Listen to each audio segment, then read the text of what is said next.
Primarily addresses a contested Northeast Iowa election. In December, the U.S. Postal Service determined a batch of absentee ballots that were not counted in the race for a House seat had been mailed on time. The bill requires all Iowa counties to use a U.S. Postal Service marking system that tracks when mail is sent and received. Representative John Jacobson, a Republican from Council Bluffs, says the bill addresses some fundamental principles. Every citizen has to know how and when and where to vote. Every citizen's vote must be counted. The bill also establishes a new penalty for anyone who tries to double vote for their preferred presidential candidate by attending one of the Iowa Democratic Party's early virtual caucuses and then going to a local precinct meeting on caucus night. Additional election law changes that previously passed the Senate, including reducing the voting window on Election Day by an hour, have been removed from the final plan. The bill approved by the legislature and awaiting the governor's signature would forbid Iowa public universities from banning stun guns on campus. Bill advocate Representative Matt Winchell says the proposed measure comes in response to some schools in Iowa prohibiting stun guns on their campuses. The campus bans go against a bill approved in 2017 that permitted people over the age of 18 to be allowed to carry stun guns. A worried father collaborated with his local senator to draft the bill proposal after realizing his daughters would not have the option of carrying a stun gun on campus. Winchell added that the bill would help avert sexual violence and keep students safe. Critics say they disagree that the bill would reduce sexual violence. Well, the 2019 Iowa legislative session will likely end this weekend, and many lawmakers are farmers, and they're itching to get out of Des Moines and into the fields. Senator Tom Costello of Imogene says the soil is warm enough for planting in southwest Iowa. I've got about 250 acres of soybeans I need to get planted sometime here. Representative Ross Postian of Walcott farms 1,500 acres of cropland with his son. Hasn't been dry enough to plant yet. It's too windy to spray, so we're not getting anything done. So I hope to be home Saturday. Senator Annette Sweeney says it's calving season on her farm near Alden. It's always exciting every time you see a new baby calf. And during the really bad and cold weather we started then. So it'll be great to go home and see those calves on green pastures, and I can't wait. Representative Lindsey James of Dubuque says as a first-term legislator, she'd love to stay at the Capitol and keep working on issues, but she's also anxious to get back to Dubuque. I'm most looking forward to seeing my kids and my husband. I have a 5-year-old and 8-year-old, and I never thought I would say this, but I'm actually looking forward to cleaning my house. It's quite chaotic right now. Representative Phyllis Thiede of Davenport missed her husband's retirement party this past week to fulfill her obligations as a legislator. But Thiede says she must get home soon because her husband is scheduled for surgery on Monday. He's going to have back surgery, very serious surgery. And so I do need to be home. I really need to be home. It's going to be about a 5-hour surgery. The 2020 legislative session will begin 262 days from now on Monday, January 13th. And officials say a statue of Iowa State University's first black student athlete will be moved back to the central campus in Ames, away from the stadium named after him. The University News release said today that the statue of Jack Trice must be moved because of construction of what will be called the Sports Performance Center. When the construction relocation issue arose, a university committee concluded it was time to permanently return the statue to central campus. That statue stood between Beershire and Carver Halls from 1988 to 1997. It's been situated at the stadium since it was named for him in 1997. The new location will be between Beershire Hall and the Hub, a high-traffic area. Trice died from internal bleeding 2 days after being injured on October 6, 1923, in a game against the University of Minnesota. And that's a look at local news. For the newsroom, I'm Bob Fisher reporting. Here's the AM 1400 KVFD weatherology forecast. We'll see mostly sunny skies here this afternoon, high in the low 60s. Northwest winds at 10 to 15 miles per hour, gusting as high as 25. For tonight, a chance for some rain showers here late, cloudy skies and a low near 42. Saturday, a chance for rain showers, cloudy, temperatures steady early, then slowly fall throughout the day. Sunday, slight chance for rain late and a high around 53. From the Weatherology Weather Center, I'm meteorologist Jennifer Wojcicki. Currently, it's 58. Gunderson Funeral Home and Cremation Services. Oh, why not just cremate me when I'm gone? Sounds simple, doesn't it? However, there are many options to consider when cremation is chosen. From simple to detailed, we at Gunderson Funeral Home and Cremation Services can help you create a unique commemoration. Gunderson Funeral Home and Cremation Services. Michael Devine, the mayor of Manville. It's a fancy title for a part-time job. Michael Devine at AM 1400 KVFD. You want answers? I think I'm entitled. You want answers? I want the truth. You can't handle the truth. Michael Devine at AM 1400 KVFD. Listen to this. Making radio great again. Well, I guess I can't handle the truth. Wait, I'm the doctor of truth, so I guess I can handle it. Really, Dr. Lee Heeb is the doctor of truth, and she joins us now. How are you, Lee? Oh, I don't know about truth. I'm trying, but yeah, thanks. Good. Dr. Heeb is an orthopedic surgeon and a libertarian, and she ran for governor on the libertarian ticket and did better than any other libertarian had to that point. And I have a feeling that libertarian candidates in Iowa are picking up steam, mainly because of the revulsion with the two parties. And believe me, they deserve our contempt, both of them, most of the time. Dr. Heeb and I are going to talk about the insane border situation the Democrats are letting happen because they believe it helps them. If there's anything more callous than that, I don't know what it is. I want to ask you about this measles thing. You know, you and I are the same age, Dr. Heeb, and measles was a part of life. I came from a family of 6 children. We all had the measles. We passed them around, and that was it. There was no freak out. There was, oh my God, measles are going to kill us or anything. Oh, you have the measles. You have to stay home from school for 2 days, and that's it. That's all you did. Now it seems like it's just, oh my God. There's nothing that can't kill you. And worldwide, measles kills a lot of children. But here's the thing. What they found in Africa is if people have their vitamin A levels up, and I think it's something else. There's a couple vitamins that if you supplement them, the death rate from measles goes dramatically down. And if you look at the death from measles in this country, it was negligible even before we started our immunization. Where measles becomes a problem is in pregnant women who've never had the measles. But here's the issue with the vaccine. No matter what they tell you, the vaccination does not give you lifelong immunity. So it's not clear to me yet, and I think it should not be clear to them that if it's actually causing more harm than good. You know, I know that in pertussis, we're not passing because people are getting vaccines. Mothers are getting vaccines when their children not getting the disease. They're not passing immune globulin pertussis to their babies when they're nursing them, and so they're having problems with that. You know, and the other thing that you say about the measles is, like so many other things. The earlier you get them, the better. And so when vaccines fail, they fail in adulthood. And the other thing is, if you look at the 2 vaccines that have caused the most problem, it's flu and the MMR. And although they want to tell you, oh, this autism, you guys are crazy conspiracy theorists if you believe in it. I used to think that because I didn't look at the data. But when you look at the actual facts, it turns out it wasn't the single measles vaccine that really got us into trouble, even though I'm still not sure I believe in it. It was the triple trivalent measles, mumps, rubella vaccine. And that we know that we've had one taken off the market for aseptic meningitis. That was the one that caused problems in England. And, you know, it's just, the other thing we know is if you don't give a vaccine before age 3, the risk goes down. So there's a lot of things you can do. You know, I'm not anti-vaccine. I'm anti-stupid vaccine and anti-unsafe vaccine. And that's what I hate about this, is that they're making this. And the other thing is, I am a libertarian. If you accept, oops, that was my alarm to be on with you. If you accept the principle that you can have, that the federal government, in the name of general good, can have stuff injected into your body, you have zero liberty left. And that's really, you know, there's a time that there's a health emergency, public safety thing. And that's when somebody is spreading a deadly disease and won't contain themselves. Okay. The guy with multiple drug TB that won't take his medication and goes out and infects people. That's a criminal offense. But you can't jail people just because they might get a disease that might infect you. That is not right. There's no end to that argument.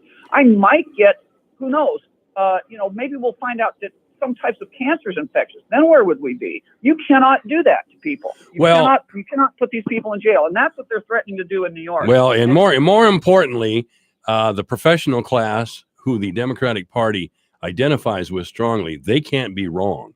Now, I know you're a member of the professional class. You're one of the most educated people in the state of Iowa. Any physician is. But really, the Democratic Party, the leadership is made up of people with advanced degrees who never made much of their lives outside of politics. And they just relish in telling the rest of us what to do because, well, they'll hold up that credential and say, here, this is proof that I'm always right.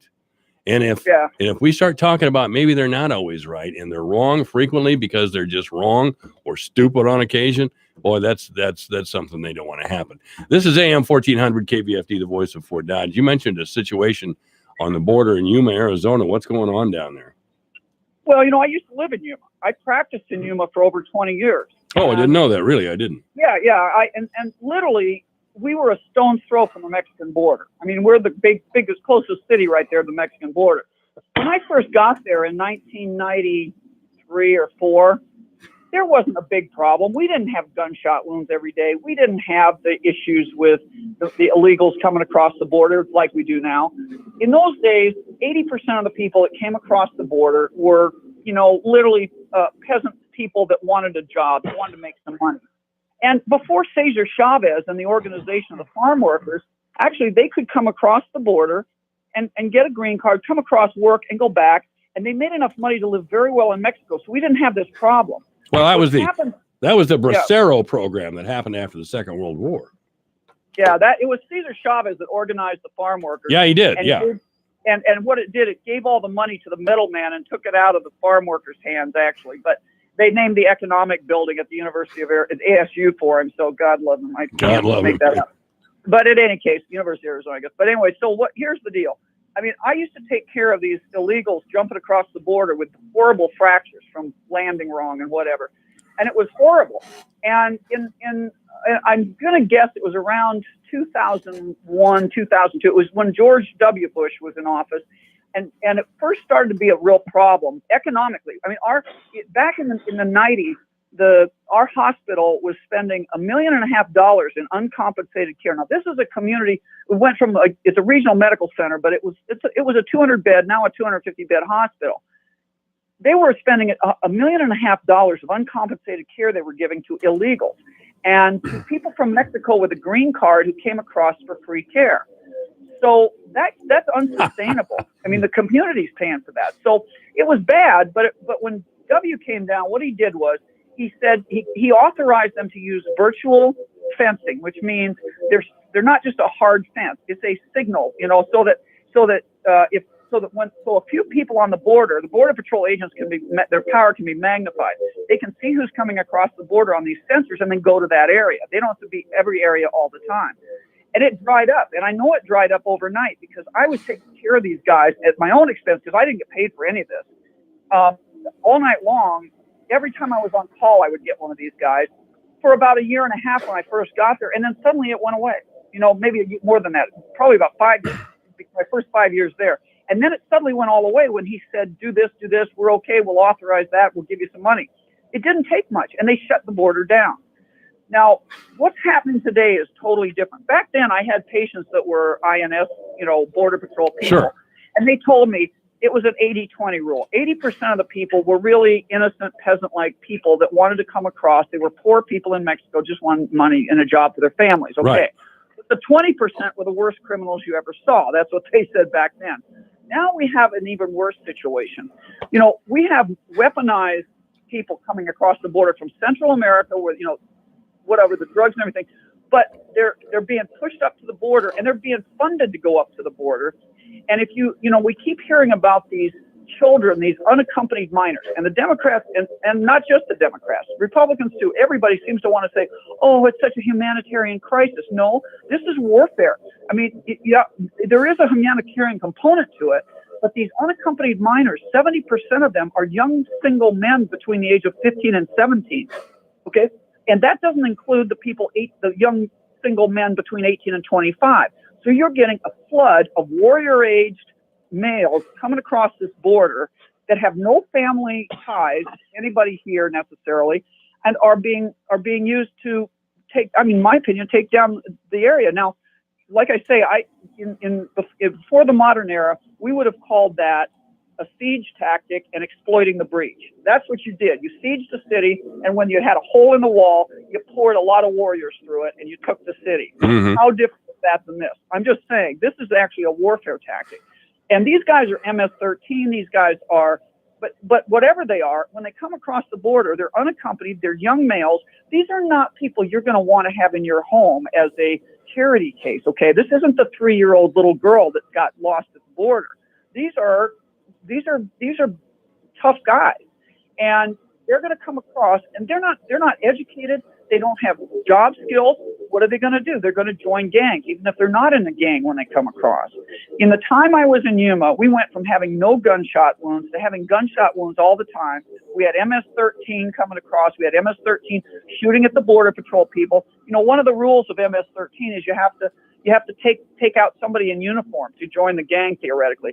So that when I was there, they told the Border Patrol agents and other people on the board, they said, don't wear your uniform outside of the border. Wear your civilian clothes to come here and then get in your uniform.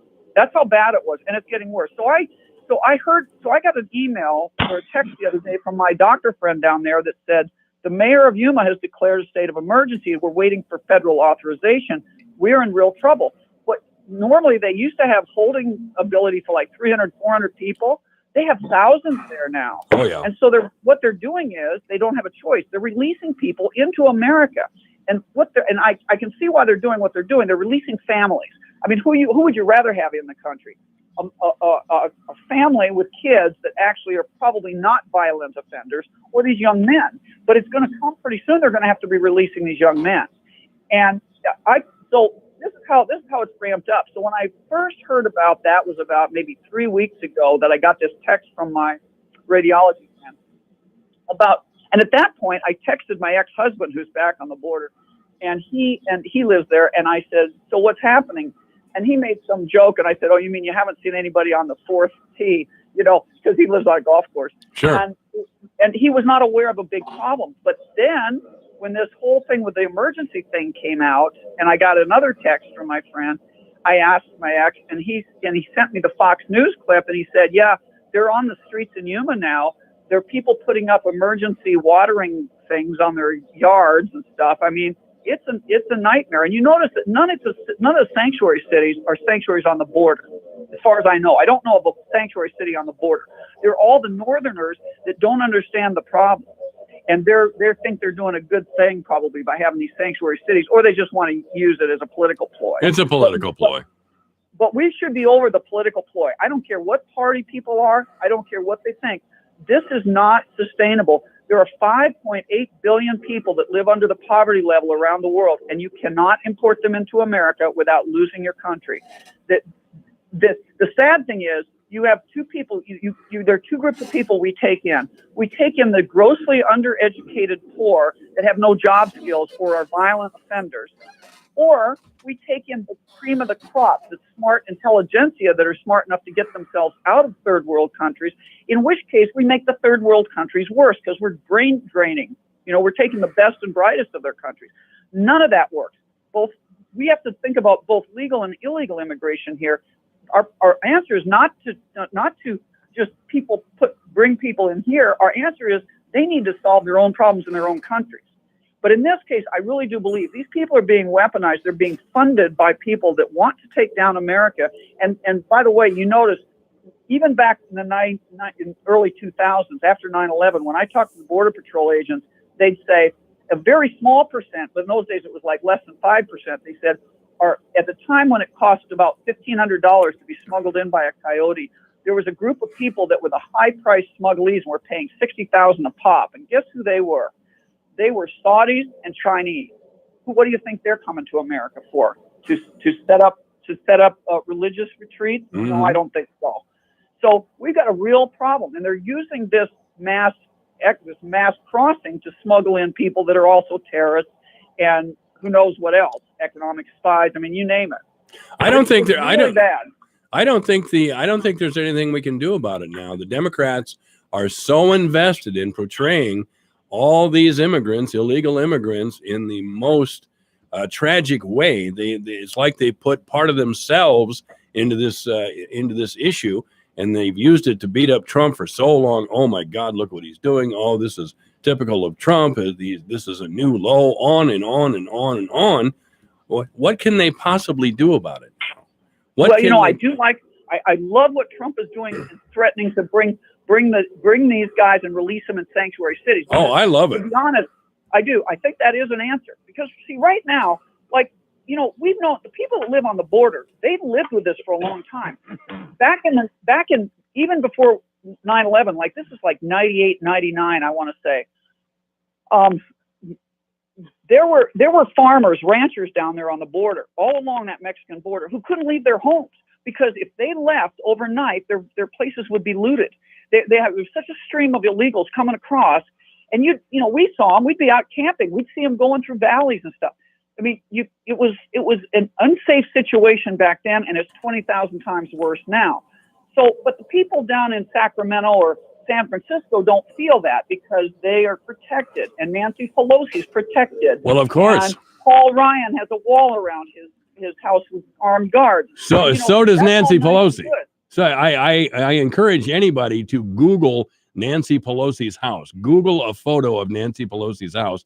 It's a castle with a wall around it, and yes, plenty of security. I mean, she's essentially got a moat. So the bottom line is, when it starts hurting the people, we already have enormous stories of illegals murdering people, either accidentally or for real.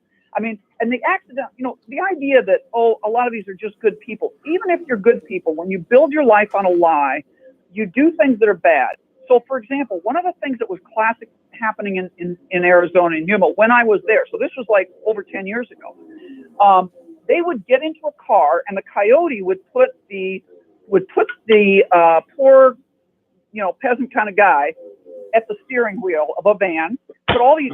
He doesn't want to be identified as the coyote, so he sits maybe in the back or on the side, right? And then they would drive the wrong side. This is on Interstate 8 going to San Diego.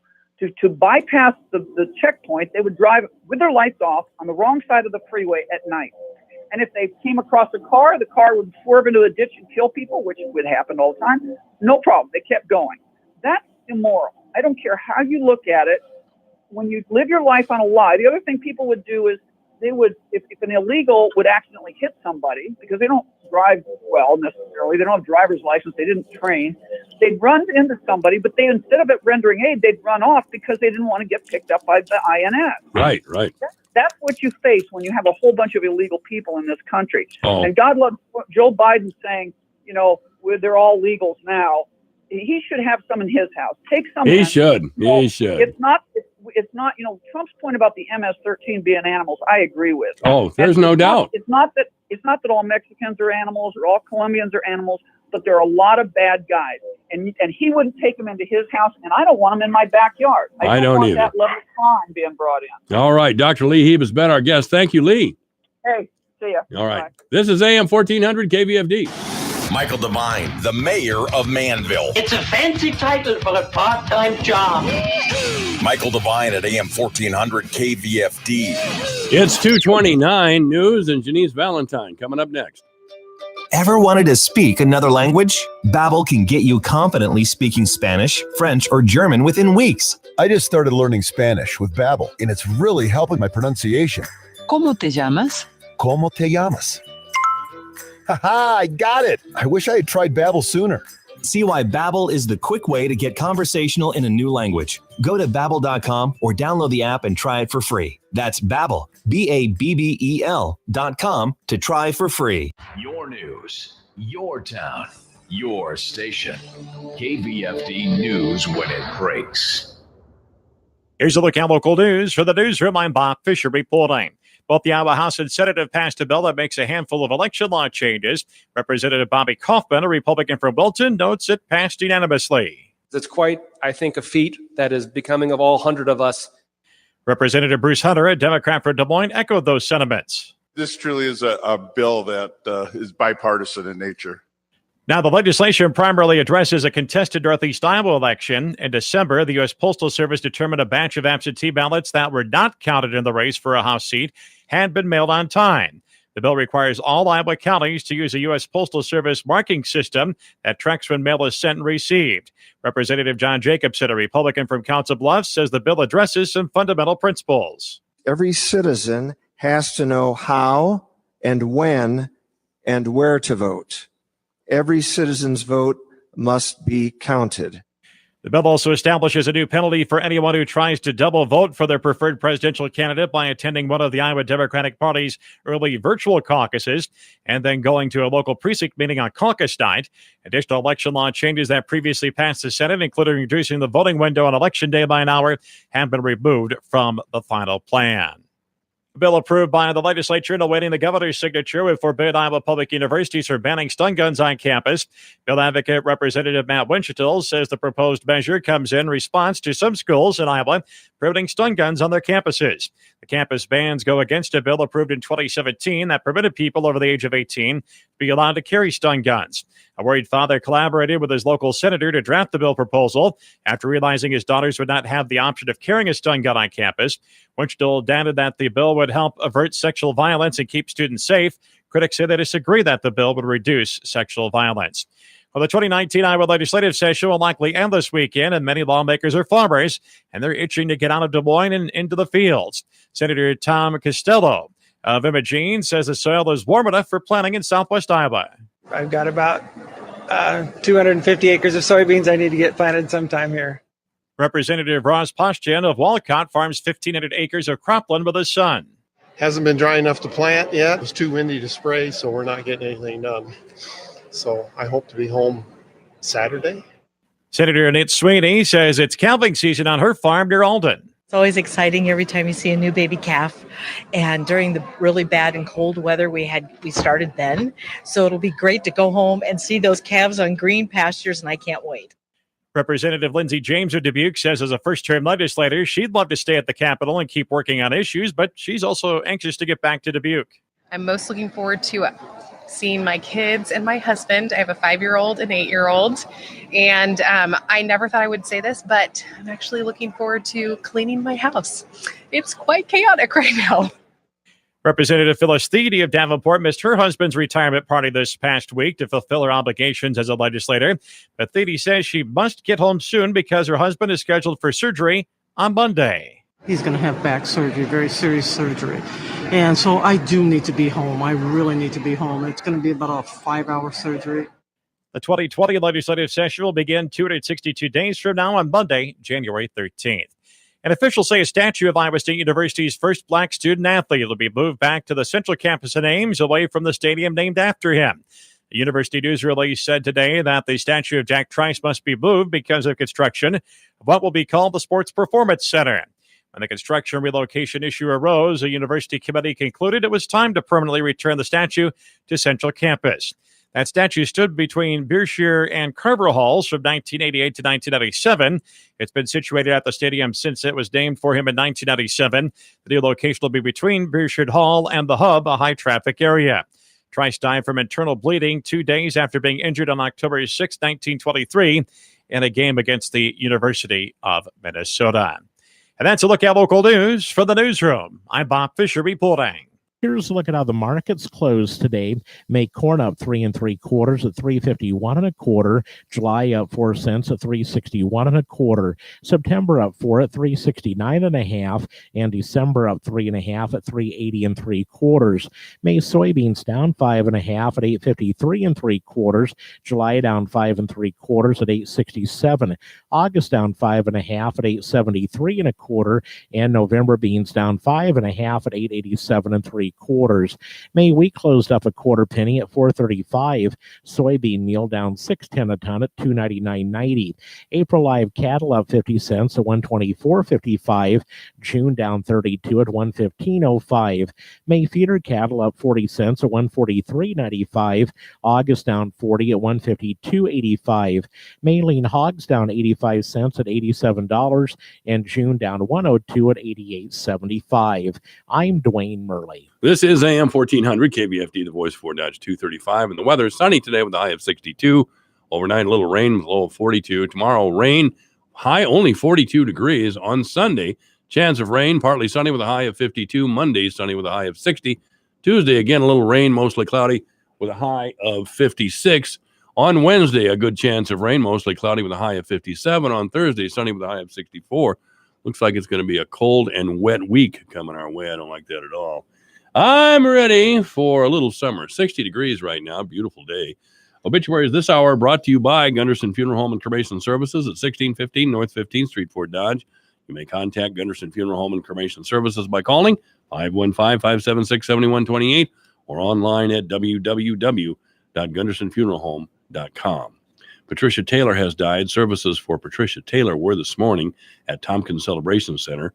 Brett Olson has passed away. Services for Brett Olson were this morning at 10 o'clock at the Gunderson Chapel.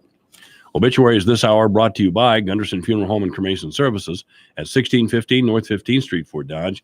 You may contact Gunderson Funeral Home and Cremation Services by calling 515-576-7128 or online at www.gundersonfuneralhome.com. Is that you, Janice? Janice Valentine, I believe, is on the line. How are you? I'm fabulous, Mike. How about you? I know you're fabulous. We'll talk with Janice Valentine in just a moment. Wild Rose Casino and Resort Jefferson welcomes Foghat.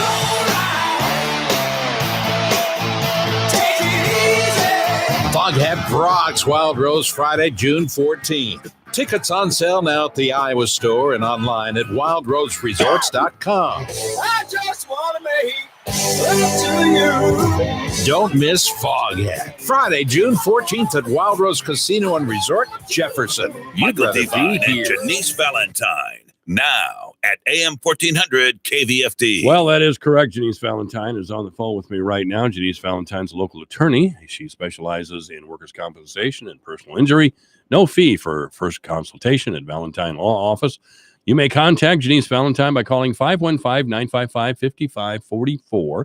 She's at 415 the Boston Center, 809 Central Avenue, Fort Dodge, at www.valentinelaw.net or email jvalentine@valentinelaw.net. And we've already confirmed that you're fabulous today, right? Well, not every day, but today, yes. Today we're fabulous. All right. That's way cool.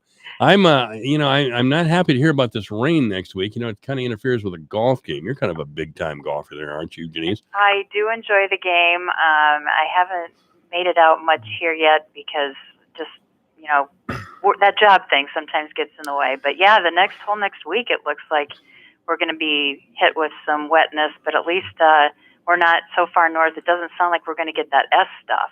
No. I heard that. Mason City was going to get a lot of snow today. Up north, they're going to 2 to 4 inches, I think. So, but speaking of S stuff, this is the end of the legislative session, and so sometimes that S stuff starts happening at the end of this session. And what is this, a double entendre or what? Yeah, I'm feeling a little ornery. Yeah. Fabulous and ornery today. Fabulous and ornery. That's perfect for talk radio. That's absolutely perfect. By the way, our three legislators, Ann Meyer, the Scrapster, and Tim Kreinbrink, will be in here in the next hour. And one of the things I will ask them about is the new property tax change. I'm not sure exactly what it means. I do know the county and city officials are not happy about this. But I do want to know about a ban proposed on Medicaid money for transgender surgery. Now, it seems like a correct thing for me to be done. I mean, if you want to be a transgender, pay for your surgery. Well, and I don't know that our local people, would they really have any control over Medicaid? That would be pretty much out of their purview, I think. But, I'm with you. I'm curious about the property tax situation because, once again, my Facebook feed is filled with people on both sides of the fence. And so I'm hearing that it's an okay thing, that it doesn't affect IPERS at all.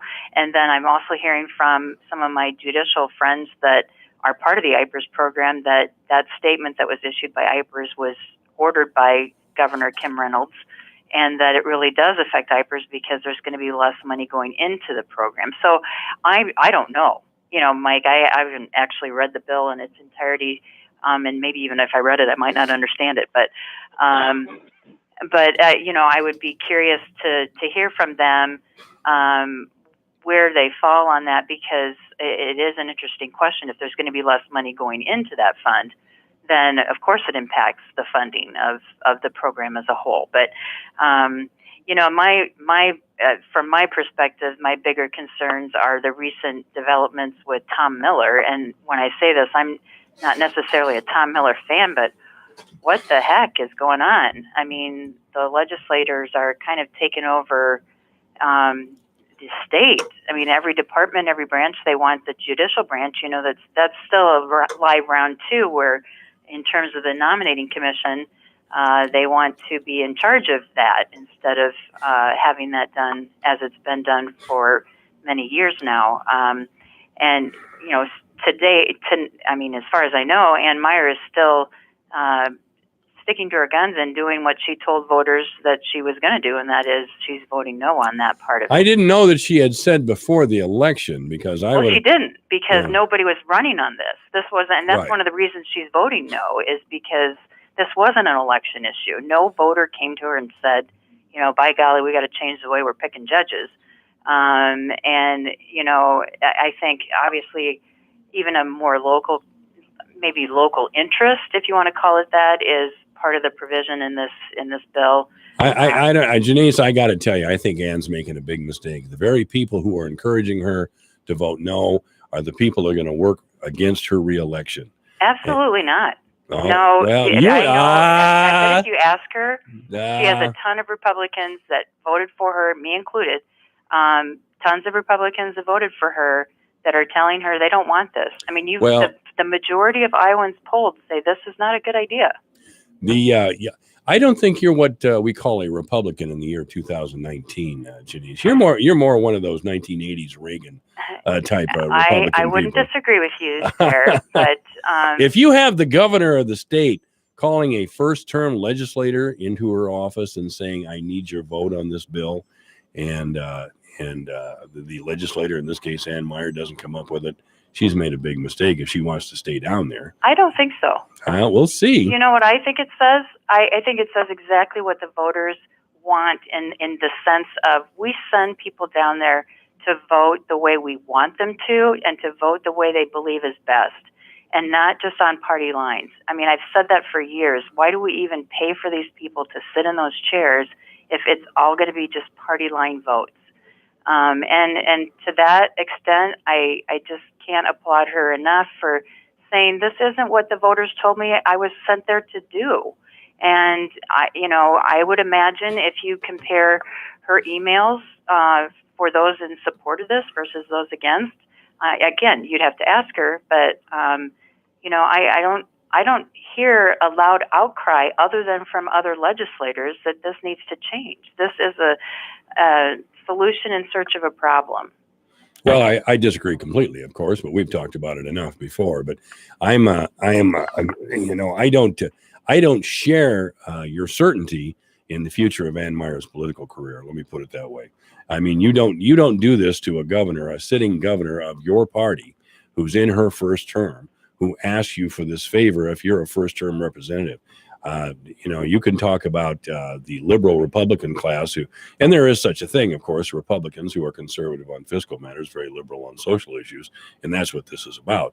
But you can say that, you can talk that all you want, but when you get right down to it, the Republicans who put Ann in office would like to see a Republican there. They don't want to see what used to be called a rhino. a Republican in name only. But Ann hasn't demonstrated that at all in the least. She is the farthest thing from a rhino that you could be. So I think she's solid. This is just something that she sees, and obviously she answers. Yes, that she for should. herself. I mean, we don't. She's never really gave in-depth reasons for her stand, other than she is. I mean, she knows I'm opposed, and she comes in here and she looks at me like, "Don't ask me this question again, you." But See, and I would give you that look too. I know Mike. you I'm would. just seeing you by phone. I know. Well, no, but I would feel you say it down the phone. But But what do you think about the Tom Miller situation too? Isn't that just another power grab? well,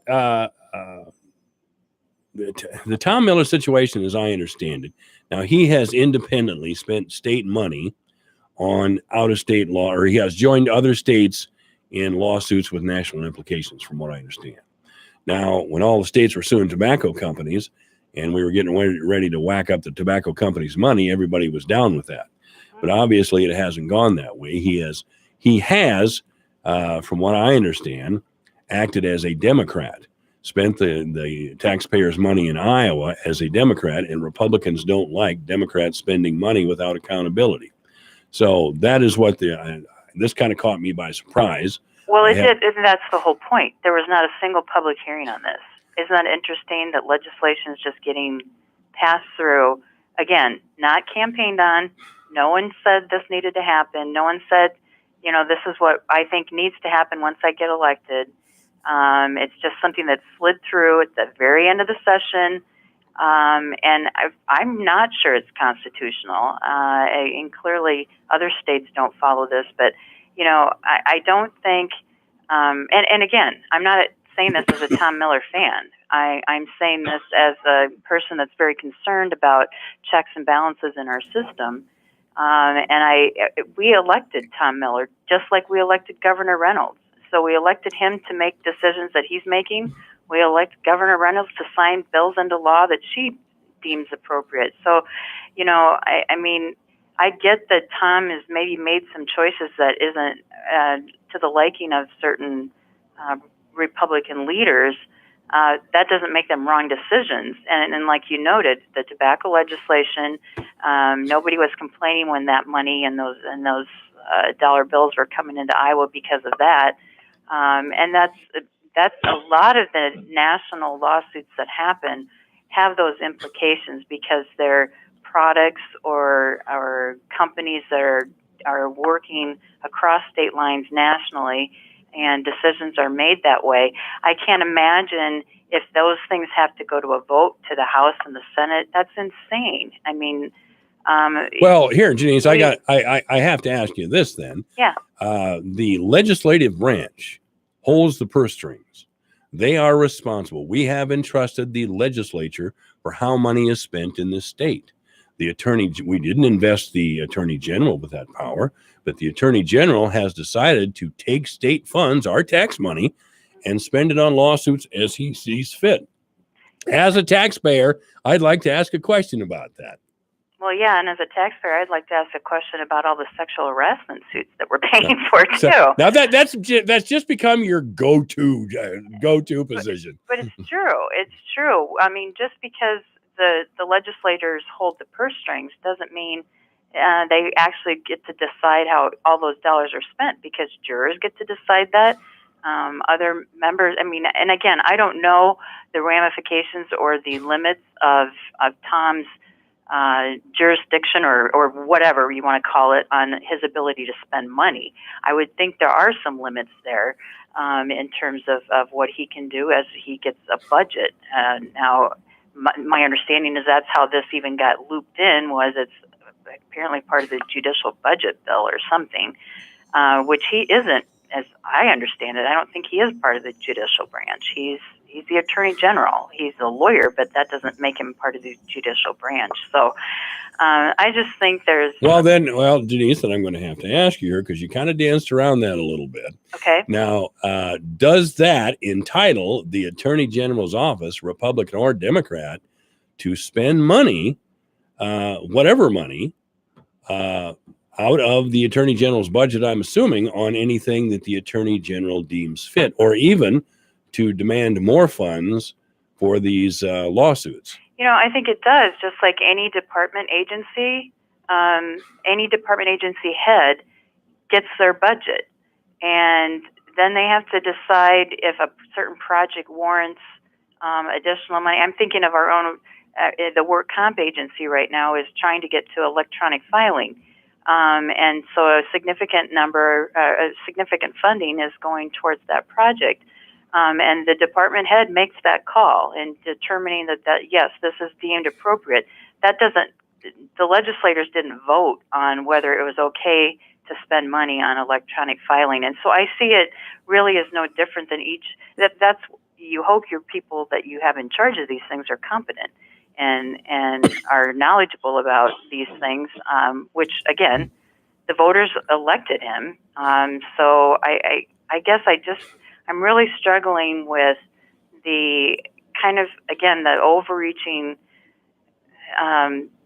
theme of that, just running the House and the Senate isn't enough. We want to run every aspect, and that isn't how the government is supposed to run. There really needs to be checks and balances, and it should be a little more disturbing to people that that's being eroded before our very eyes. Are they saying that, or are they saying we're the legislative branch? The Constitution specifically authorizes us to handle the taxpayers' money, and as a taxpayer, I find favor with that idea. These are legislators that we elected. You want to talk about Attorney General being elected? Yes, he was. But I don't believe the Constitution allows the Attorney General to spend money or a lot of money on causes that he sees fit. And maybe the people who put Tom Miller in office don't see it that way. And I don't disagree with that at all, Mike. I mean, I think there should be limits, or at least some oversight, if you want to call it that. But he gets a budget, right? And he starts with a budget. Now, if like I said, if some particular project warrants additional funding, that obviously has to be requested and granted. He doesn't just automatically get that. But I don't think within his budget, or within any attorney general's budget, they should have to get a vote on what they spend each dollar on, because in the reality, the legislators don't want that either. Because can you imagine if every single department head had to do that? I mean, they would get even less done because they'd be voting on all these things. But I guess I just think we need to be very cognizant of there are reasons that we have these separate, cubby holes, if you want to look at it that way, and what we've allocated for responsibilities to each of those cubby holes. And when one cubby hole wants to take over all the other cubby holes, you're left with just one hole. And I don't think that that's a good and healthy way to be. And when I say this, I really am thinking long range too, because one party never stays in power forever. No. And when we make these legislative changes that are so overreaching, like they say on the others, you know what karma is. You just gotta kind of keep that in mind. That's a very Democratic Party thing for you to say there, Jenny. So are you sure you're still a Republican? Yeah, you can check it out. Yeah, you can. You talked a little early about accountability. Who should the Attorney General be accountable to? Should the Attorney General be accountable? Well, everybody's accountable. I mean, who's the Attorney General accountable? In larger sense, he's accountable to the voters. He's accountable to the public that he serves. That's who I would say he's accountable to. That's who they'll all say. That's what the governor will say, and that's what the Republicans and Democrats will say. But that's not the right answer in this particular case. If the Attorney General, here's a hypothetical. Let's say the Attorney General is pursuing some kind of bizarre out-of-state lawsuit. And it's costing a lot of money. Who is the Attorney General then accountable to answer for his or her actions? Yeah, good question there, Mike. And to be honest with you, I don't know what the law provides. I don't know if the legislators can step in and go, whoa, here, hang on a minute. I don't know if there are even like impeachment type proceedings that you could bring. Like, let's say, and I'm not suggesting this in the least, but let's say you did have somebody in a position of power like that had dementia starting to appear, but wouldn't step down. All of those things. I would imagine the law provides somehow for other entities to step in and prevent an abuse of that situation. But to be honest, I don't know what those provisions are. But yes, no one should be unlimited in what they're able to do. It sounds like you're almost saying that the Attorney General should be answerable to the legislative body. They're answerable to the public, okay? But again, I think he's answerable to the legislators to the extent he asks for a budget, and then that's what he gets. Okay, you're getting off my hypothetical again, though. I get your hypothetical. Yeah. If he decides to pursue a lawsuit. What you're telling me is if we get some Attorney General who's a very bizarre person, the only way we can get him out is through an election every 4 years. That doesn't seem like a good idea to me. It seems like we have to have another path to freedom. And I don't disagree with that. There may be some folks in the listening audience that think we should have some limits on on what the president can do too. But Yeah. We didn't even get to talk about old smoking Joe Biden, but we might get to him next week. yeah, he needs to just pretend his days are done. Well, I kind of think so myself. He's got that whole Sinatra thing going, but he's Mr. Hands when it comes to women. That's what I kind of wanted to ask you about, but we're out of time now. How do you feel about Joe Biden and his many, many, many, many instances and photos of him nuzzling some woman? And it looks like, for God's sakes, he's trying to get with her. And then on camera, for God's sake, Joe, calm down. You know what I mean? Jeez. Yeah, and I get you're seeing visuals of that. And when I say this, I'm not defending it at all, but it's easy to take things out of context. I don't know. There's multiple pictures of him putting his nose in some poor girl's ear. Yeah. Well, I'm not going to respond to all of that, but yeah, it's a little troubling, to say the least. Always a pleasure to talk to you, Denise. Likewise, Mike. Have a great weekend. All right, take care of yourself. This is AM 1400 KVFD, the voice of Fort Dodge. Hey, I'm Andy. If you don't know me, it's probably because I'm not famous. But I did start a men's grooming company called Harry's. The idea for Harry's came out of a frustrating experience I had buying razor blades. Most brands were overpriced, overdesigned, and out of touch. At Harry's, our approach is simple. Here's our secret. We make sharp, durable blades and sell them at honest prices for as low as $2 each. We care about quality so much that we do some crazy things, like buy a world-class German blade factory.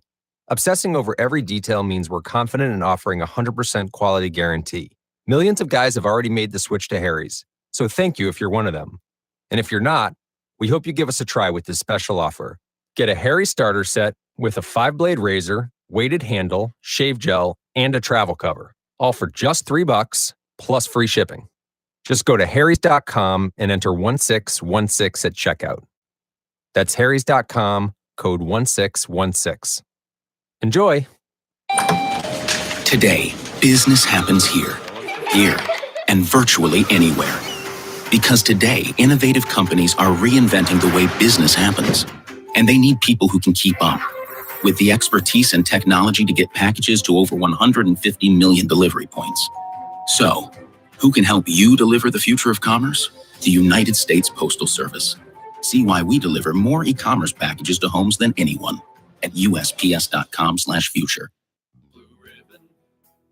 Pelham Waters, your water pro since 1949.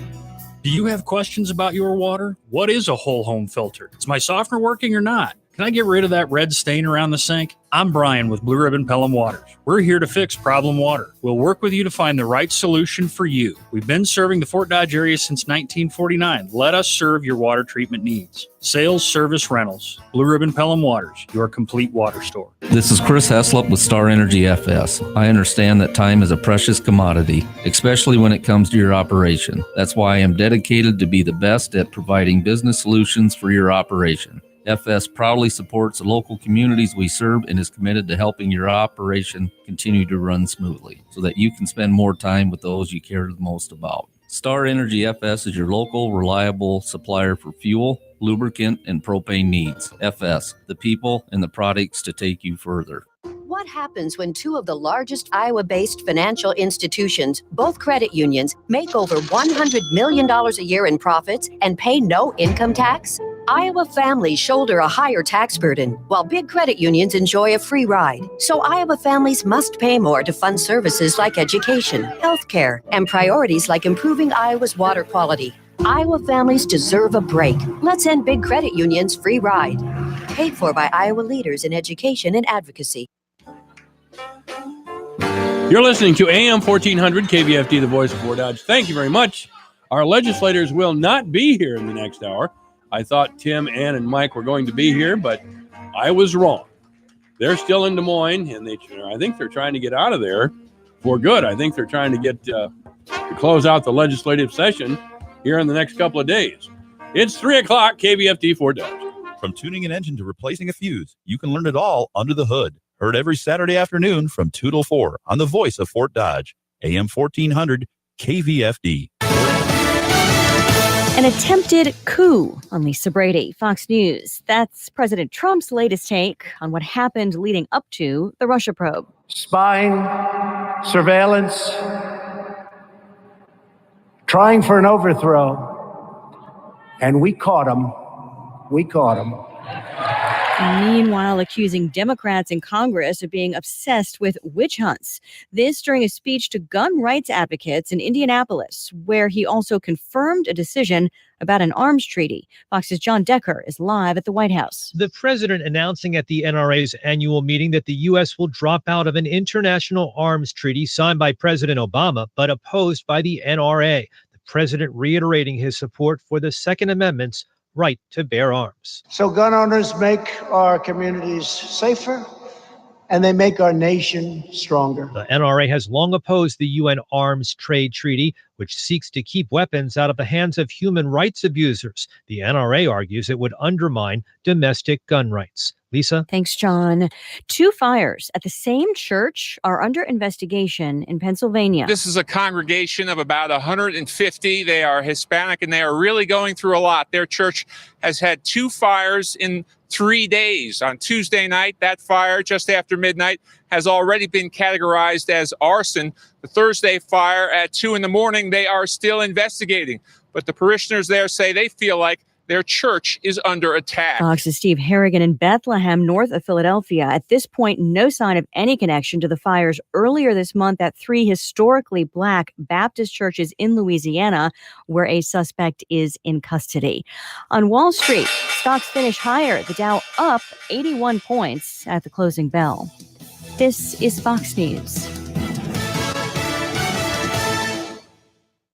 This is what Flo from Progressive sounds like in one of our many hilarious commercials. Hi, did you know that you can get a quote on your motorcycle insurance in under 3 minutes at Progressive.com? And did you know that saying hi makes even bad news sound good? Hi, you have high cholesterol. Hi, you're fine. And this is what that same commercial sounds like on your motorcycle. Hi, there's no more cake. Yeah, even our commercials sound better on the bike. And with basic policy starting at $75 a year, Progressive helps keep you on yours. Quote today at Progressive.com. Progressive Casualty Insurance Company and affiliates. Annual premium for basic liability policy not available in all states. Finding great candidates to hire can be like, well, trying to find a needle in a haystack, but not with ZipRecruiter. Its powerful technology actively finds and invites qualified candidates to apply to your job. That's why 4 out of 5 employers who post on ZipRecruiter get a quality candidate through the site within the first day. So while other companies might deliver a lot of hay, ZipRecruiter finds you the needle in the haystack. Try ZipRecruiter now for free by going to ZipRecruiter.com/free. That's ZipRecruiter.com/free. So much damage from the explosions and fires during a 28-vehicle pileup on a Colorado highway yesterday that engineers are checking the structural integrity of the pavement itself. A tractor trailer slammed into slower moving traffic, ultimately killing 4 other drivers. The truck driver is charged with vehicular homicide and reckless driving. Police say 23-year-old Rogel Lazaro Aguilera Mederos has a commercial driver's license out of Texas and is cooperating in the investigation. Before the accident, witnesses say they saw the suspect semi coming out of the foothills of the mountains and into the Denver metro area downhill. Investigators say the suspect was driving a flatbed tractor trailer with a load of wood. They say they are trying to determine where he got on the interstate and why he did not get off sooner. Fox's Alicia Acuna in Denver. The trucker is due in court tomorrow. An Indiana man detained for 5 years in Venezuela is released. Todd Leininger from Bloomington was jailed in Venezuela back in 2014 on charges of attempted murder and arms trafficking. And while the charges were reduced, he was kept in prison all this time. The Maduro regime in Venezuela had always given U.S. authorities excuses for why his release was held up. This was before the current strife in the South American socialist nation, but now Leininger's mother says the man is being flown back to the U.S. today. Fox's Evan Brown. Prosecutors and defense attorneys recommending very different sentences in a Chicago terrorism case involving a 25-year-old man arrested in a sting after trying to detonate what he thought was a real bomb. In court filings today, prosecutors are asking for a 40-year prison term. Defense attorneys say his supposed confession, was manipulated. They don't want him to have prison time. I'm Lisa Brady, Fox News. Your news, your town, your station. KVFD News when it breaks. Here's a look at local news. For the newsroom, I'm Bob Fisher reporting. Both the Iowa House and Senate have passed a bill that makes a handful of election law changes. Representative Bobby Kaufman, a Republican from Wilton, notes it passed unanimously. It's quite, I think, a feat that is becoming of all 100 of us. Representative Bruce Hunter, a Democrat from Des Moines, echoed those sentiments. This truly is a bill that is bipartisan in nature. Now, the legislation primarily addresses a contested Northeast Iowa election. In December, the U.S. Postal Service determined a batch of absentee ballots that were not counted in the race for a House seat had been mailed on time. The bill requires all Iowa counties to use a U.S. Postal Service marking system that tracks when mail is sent and received. Representative John Jacobson, a Republican from Council Bluffs, says the bill addresses some fundamental principles. Every citizen has to know how and when and where to vote. Every citizen's vote must be counted. The bill also establishes a new penalty for anyone who tries to double vote for their preferred presidential candidate by attending one of the Iowa Democratic Party's early virtual caucuses and then going to a local precinct meeting on caucus night. Additional election law changes that previously passed the Senate, including reducing the voting window on Election Day by an hour, have been removed from the final plan. The bill approved by the legislature and awaiting the governor's signature would forbid Iowa public universities from banning stun guns on campus. Bill advocate Representative Matt Winchell says the proposed measure comes in response to some schools in Iowa prohibiting stun guns on their campuses. The campus bans go against a bill approved in 2017 that permitted people over the age of 18 to be allowed to carry stun guns. A worried father collaborated with his local senator to draft the bill proposal after realizing his daughters would not have the option of carrying a stun gun on campus. Winchell added that the bill would help avert sexual violence and keep students safe. Critics say they disagree that the bill would reduce sexual violence. Well, the 2019 Iowa legislative session will likely end this weekend, and many lawmakers are farmers, and they're itching to get out of Des Moines and into the fields. Senator Tom Costello of Imogene says the soil is warm enough for planting in southwest Iowa. I've got about 250 acres of soybeans I need to get planted sometime here. Representative Ross Postian of Walcott farms 1,500 acres of cropland with his son. Hasn't been dry enough to plant yet. It's too windy to spray, so we're not getting anything done.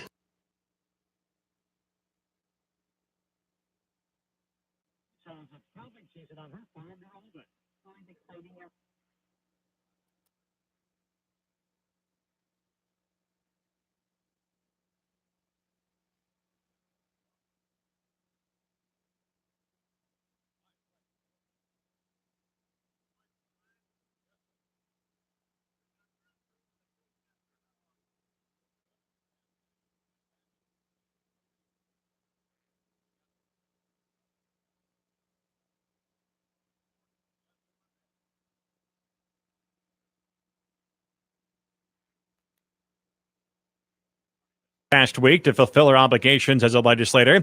Pathidi says she must get home soon because her husband is scheduled for surgery on Monday. He's going to have back surgery, very serious surgery. And so I do need to be home. I really need to be home. It's going to be about a 5-hour surgery. The 2020 legislative session will begin 262 days from now on Monday, January 13th. And officials say a statue of Iowa State University's first black student athlete will be moved back to the central campus in Ames, away from the stadium named after him. The University News release said today that the statue of Jack Trice must be moved because of construction of what will be called the Sports Performance Center. When the construction relocation issue arose, a university committee concluded it was time to permanently return the statue to central campus. That statue stood between Beershire and Carver Halls from 1988 to 1997. It's been situated at the stadium since it was named for him in 1997. The new location will be between Beershire Hall and the Hub, a high-traffic area. Trice died from internal bleeding 2 days after being injured on October 6, 1923, in a game against the University of Minnesota. And that's a look at local news from the newsroom. I'm Bob Fisher reporting.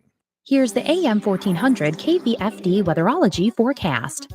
A mix of clouds and sun this afternoon with daytime highs approaching 62. Northwest winds 8 to 15 miles per hour. Scattered rain showers likely. Tonight, lows level off around 42. Overcast. Overcast skies. Tomorrow, scattered rain showers likely. Daytime highs approaching 43. From the Weatherology Weather Center, I'm meteorologist Jennifer Wojcicki. Currently, it's 60. Have you ever wondered how the brain works? What makes us tick? Join me, Greg Woods, every Wednesday morning for all the latest news on the brain, on aging, and the science behind it all. It's The Mind Boggles, every Wednesday morning at 8:30 on AM 1400 KVFD. At Menards, nobody beats our prices, so you can save big money on all your storage needs. Store mowers, trimmers, and more with Suncast storage sheds. The Tremont series is made of durable resin. Right now, pick up an 8x10 storage shed for just $998 after rebate. Get this and other great savings during Menards Spring Catalog Sale. Now through May 5th. Plus, a Menards gift card is perfect for Mother's Day. Save big money at Menards. Loffersweiler's Funeral Home understands that losing a loved one is one of the most difficult things you will ever experience. They understand that a family who has experienced the loss of a loved one needs immediate assistance that often can't wait until the next morning. Loffersweiler's is there in the darkest moment of a family's life, guiding them through the emotional roller coaster of saying goodbye.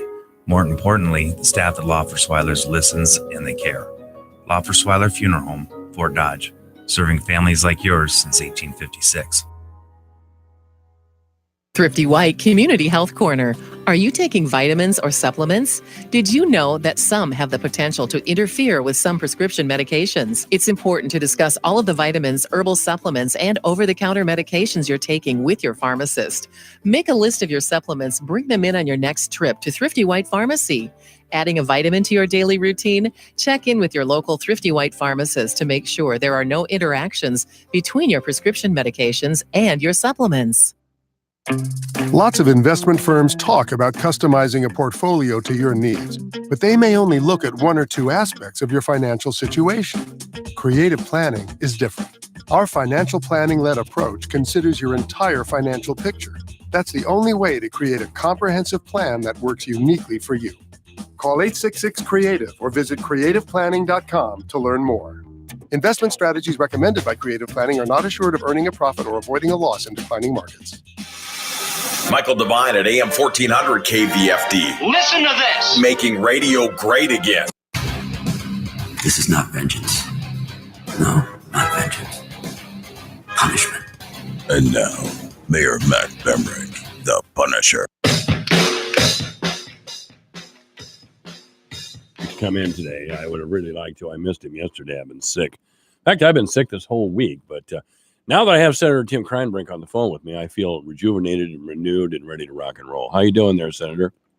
Good, but you don't sound very well, Mike. No, I almost stayed home today, and maybe I should have, but I've already missed a couple of days this week, and I thought, well, I'm going to have to go in here and see just so I can get out of the house. You know, I was starting to go stir crazy in my house, so I tried to make a move here. So you guys are going to be out of there. You're wrapping up the session here in the next few days.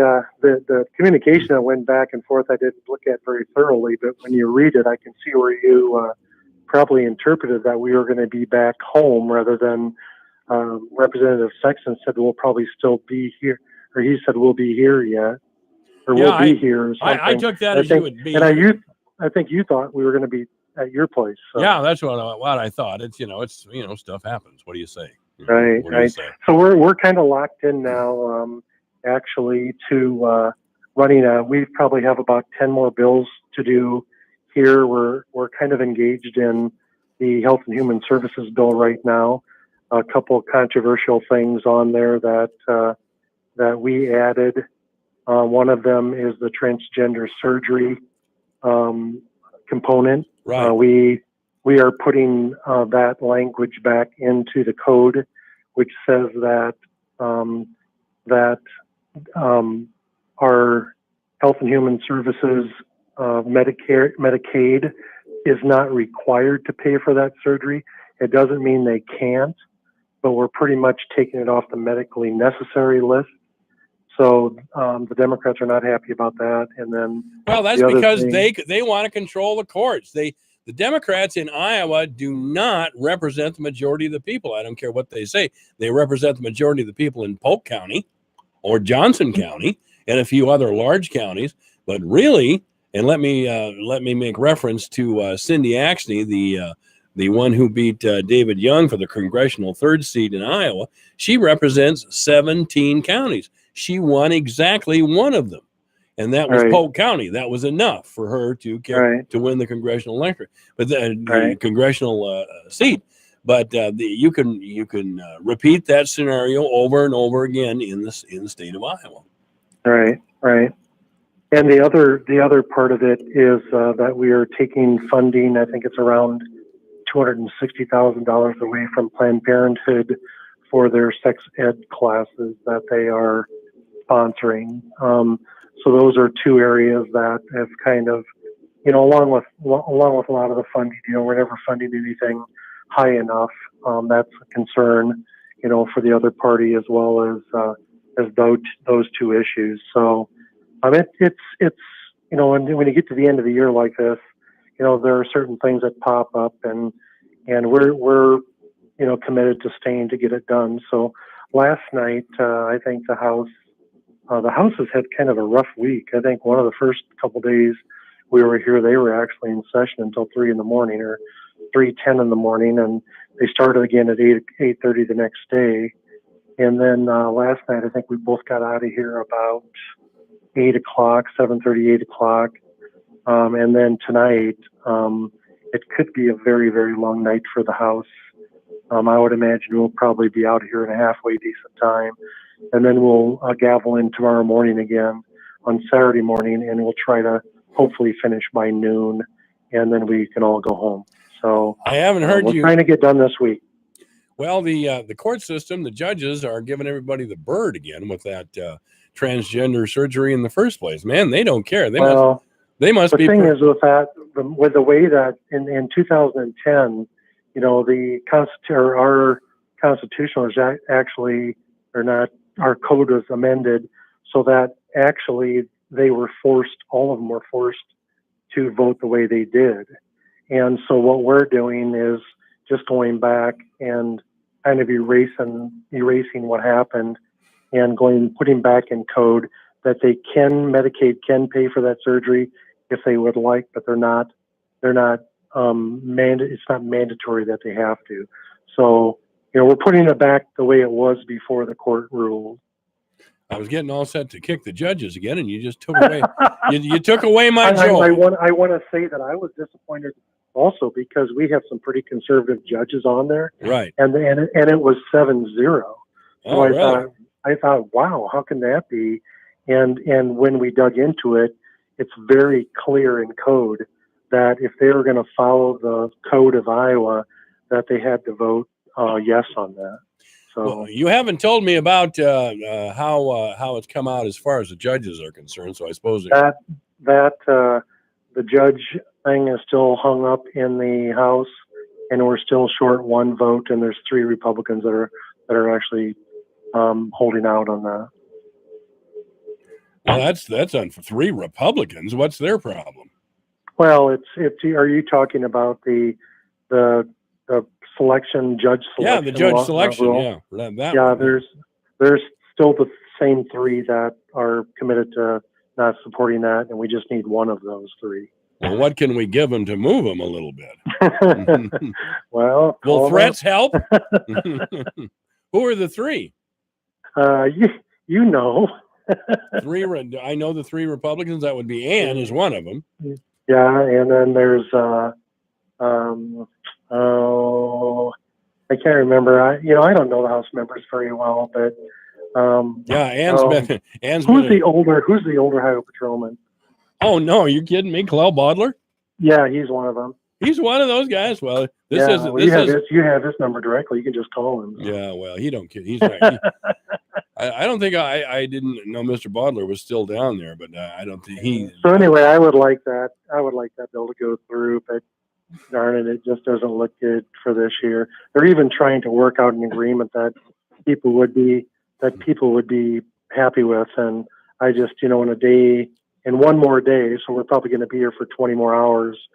I just can't see an agreement being made. I was going to say, one of these days I want to have Ann tell me who she keeps. She keeps stonewalling me with that. Well, I'm just doing what my constituents want me to do, and I keep telling her I'm your constituent. Who are these people telling you to defy the will of the people of the state of Iowa? Because they must be pretty influential people. Anytime, usually when a situation comes up like this, you basically hear from the people that would be negatively affected. That's right. The attorney class. And the other people are so busy with their lives that they're not going to call and say, yeah, support this. I mean, I found that out a lot in any situation that you deal with. And so we need to dig deeper and look into both sides of every issue, trying to find, the people that represent both sides, and then make your decision on that. That's how I usually make my decisions before I vote on an issue. I know you. I know you're a big supporter of Ann Meyer, and you encouraged her to run. I was talking with Janice Valentine in the last hour. Do you suppose this is going to hurt Ann when she runs for re-election? Oh, I don't know. I hope not. And I think Ann's heart is in the right spot. But my first year when I got elected, I ran against the gas tax because I felt there was enough wasted money out there, that we had enough money to finish Highway 20 without it. And then when I got here, I found out that it'll take 3 years to get into the majority, or maybe you never get into the majority. Well, then you can't affect cutting any money anywhere because you're in the minority. And it may be 7-8 years before you're able to finally make a difference and get the funding that's needed from cutting some of the poor, unneeded spending, to give to Highway 20. And then 10 years goes by and we still don't have Highway 20 done. So, I kind of looked at that. And so I got thrown into immediately. One of the first votes I took when I came down here to the legislature was I ran against the gas tax, and I voted to raise the gas tax. So to me, it was a very, very hard vote for me. But I did meet with all the county supervisors, the county engineers, the city staff, and say, if you didn't have this money, what would you do? So that's kind of how I made that decision. Well, some of us had your back too. I understand that, but you know what? It's still me, and I ran that way, and I voted the opposite way, and so I kind of got thrown into that right away, where you kind of get a shingles on your back, where the water kind of runs off pretty quickly. When you make a decision like that early. So well, as I recall, you took plenty of guff from the Republican Party for that as well. I did for a while, but I'm here again. I'm back here. So. Well, that was mainly from the Iowa Taxpayers Association, and they were a little nutty about this. And it was kind of a different time back then. I mean, there was a full-fledged tax revolt going on at that time. And, exactly. But we had to get Highway 20 done. And right. I beat that drum here, and every city and county official along Highway 20 did the same. We had to have that. They did. So it was. And I think it's beneficial for Fort Dodge. So while there was some high-profile opposition that got more media attention than I thought they should have, and I'm talking about in the Des Moines Register, it got done, and we have Highway 20, and I think we're all going to be a lot better off for it. This is AM 1400 KVFD, the voice of Fort Dodge. Our guest, Senator Tim Kreinbrink, he's calling us from Des Moines. Explain this property tax thing now, because I know the mayor and some of the supervisors are real nervous about what you guys are doing. No, I think actually I talked to Mark right when this was going through, and really the only thing that it does is that if property taxes are raised more than 2%, it has to have a 2/3 majority vote for the city council or the board of supervisors to increase it. Any increase of property taxes at all under 2% has to have a majority vote. So all we're asking them to do is to vote whenever property taxes go up. They have to have several meetings, public meetings, like they have now already. So that's nothing new. And then they have to vote to increase property taxes. They can't just say, well, the levy stayed the same, but your value of your home went up. So that's just what happens from now on. From now on, if that happens, if the levy stays the same and your value goes up, they have to actually vote to raise your taxes, or the levy will be lowered so your taxes stay the same. Well, so really, it's nothing, Mike. it's just some transparency. And when I talk to Mark, I don't want to put words in his mouth, because you can ask him, and I'm sure he's in tune with what the rest of the county supervisors, are, and maybe he's not. I don't want to speak for him either, but that's a good question for Mark, Keith, those guys, to just say, what do you think about this new law? Well, I will ask any of the supervisors that when I see them the next time. I can tell you that Supervisor Dinklaw was here last Wednesday, not day before yesterday, but a week ago Wednesday, and he was. I tell you, the mayor, city officials, county officials are a little smoked about they believe that you guys in Des Moines are implying that the city and county is not being transparent with their budget, and they say accurately, I believe, that they're much more transparent with their budget than the state ever is. And well, they are. I mean, we're not really punishing. This isn't a punishment, and honestly, Fort Dodge does a really good. Our area that I'm involved in does a really, really good job with it. But you know how it is when there's bad actors, then everybody's put under scrutiny. And I know one of the things that I was told is, well, if you're going to make us do it, do you do it? And I said, heck yeah, I had to vote for the gas tax increase. I mean, my name's on that bill voting yes. So, I have to be held accountable for vote. Every time you go put a gallon of gas in your car, it costs you 10 more cents. So, we're just asking for everybody to be accountable and for the transparency to be there. And I really don't think that's too much to ask. Well, and neither do I. I'm getting text every time I bring up this judges thing. I start getting text. This is from somebody I don't even know, but and I don't even know what they're saying, to be honest with you. You must be giving out your phone number to everybody. No, but it's out there, so that's the way that is. That's just the way that is. Well, all right, Tim. Is there anything else we should know before we go here? Nope. Just getting ready to go in and vote again here. So I appreciate all that you do, and we will probably be back next week, and hopefully we can.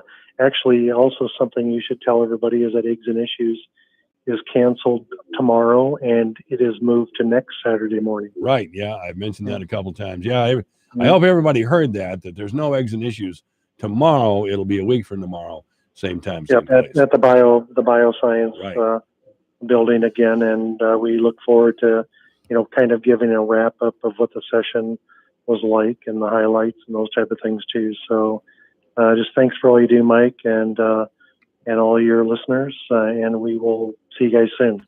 Well, I do appreciate you calling. I think the mayor is looking to put a hurt on Scrappy, so I'm trying to get him to duke it out while we're on the air here. So I just saw him earlier. He's still breathing. I bet he is. Thank you, Tim. All right, take care. All right. This is AM 1400 KVFD, the voice of Fort Dodge. That was Senator Tim Krottenbrink.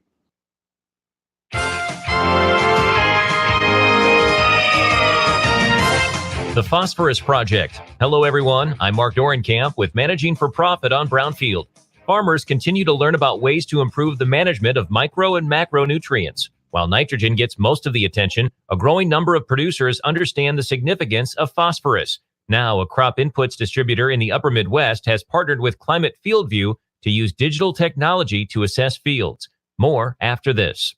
There are a ton of social networking websites, but one stands apart for a very special reason. This one saves lives. It's MatchingDonors.com. MatchingDonors.com links organ donors with people in need of kidney and other transplants. In the U.S., 19 people die each day waiting for an organ transplant, most of them for kidneys. If you've ever considered becoming a living organ donor, or if you have someone in need of an organ transplant, visit MatchingDonors.com. Home of the greatest gift of all, the gift of life. MatchingDonors.com. There are a ton of social networking websites, but one stands apart for a very special reason. This one saves lives. It's MatchingDonors.com. MatchingDonors.com links organ donors with people in need of kidney and other transplants. In the U.S., 22 people die each day waiting for an organ transplant, most of them for kidneys. If you've ever considered becoming a living organ donor, or if you're someone in need of an organ transplant, visit MatchingDonors.com, home of the greatest gift of all, the gift of life. MatchingDonors.com.